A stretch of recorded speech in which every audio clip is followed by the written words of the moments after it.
Natural నెంబర్స్కి ఎంత n plus 1/2 కదా 10 ప్లస్ 1/2 ఎంత నాన్న 11/2 5.5 is the average.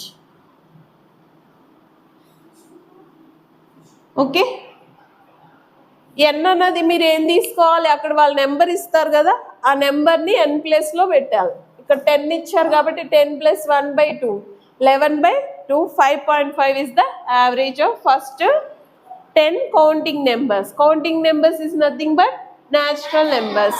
Next, average of first n even numbers. First n even numbers అంటే ఫస్ట్ నుంచి స్టార్ట్ అవ్వాలన్నమాట. అవి 2 నుంచి స్టార్ట్ అవుతాయి. n plus 1 average of first 10 even numbers ఎంతమ్మా 10 ప్లస్ 1 ఎంత యావరేజ్ 11 n ప్లస్ 1 అంటే n ప్లస్